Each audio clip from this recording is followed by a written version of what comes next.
Hello guys, today I'm going to talk to you about protein supplementation and whether doing strength and conditioning programs are benefited by just protein supplementation or protein and carb supplementation, which one is better and which one yields a better result. A lot of this information is based upon a recent article that is in the ACSM Health and Fitness Journal. So that's a peer-edited journal that basically does a meta-analysis of a bunch of different studies done on protein and protein supplementation and strength training and hypertrophy based on protein supplementation. And then they basically give their viewpoint based upon all the research that's been done. They create this journal article that kind of sums it all up. But basically, when it came to supplementation, the ingestion of a protein and a carb was the most effective. Because what that did was not only did the protein helped promote lean body mass, and also helped to reduce the amount of sub-Q fat that the body was storing, but the carbohydrate would replenish the glycogen storage right away. Not only does that help the muscle perform better in the workouts, but also it can make the muscle appear larger as well. And this was actually most effective when it was taken right near the time of exercise, so either immediately before exercise or immediately after exercise. Now remember, this is just with weightlifting. This is not with any sort of cardio component. This is just for strength training.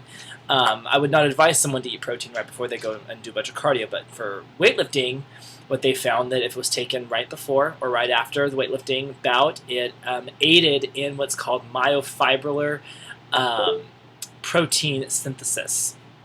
And so that means that the hypertrophy of the actual muscle fiber was improved by a protein and carb combination.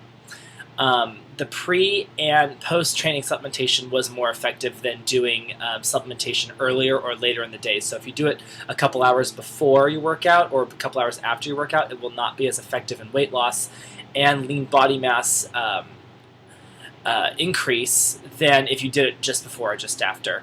But I do want to make sure that people understand that you can have significant body composition improvement without using commercially made supplements, okay? I'm not going to knock protein powders because protein powders are fine, but they are not necessary. You can get enough protein and the right kind of protein you need from food. So if you ate a complete protein right after or right before your weightlifting bout, it would have the same effect as doing a whey protein supplement, okay?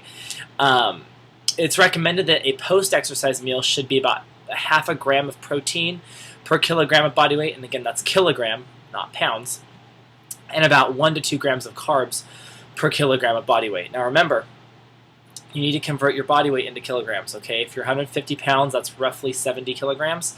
So you're going to have about 45 grams of protein, okay? And you're going to have about 70 to 140 grams of carbs. So as you can see, the ratio between carb and protein is a lot different than what most people would expect. You're going to hear from a lot of people that you need to have more protein than carb, but really they found that myofibrillar hypertrophy and protein synthesis was increased and enhanced to optimum levels by doing a greater amount of carbohydrate than protein. So I hope that helps when it comes to how to supplement your strength training programs. It's very important to supplement and eat properly when doing strength training. Otherwise, you will not get as maximized of hypertrophy or as great of a result. Okay, until next time, I will see you soon. Bye.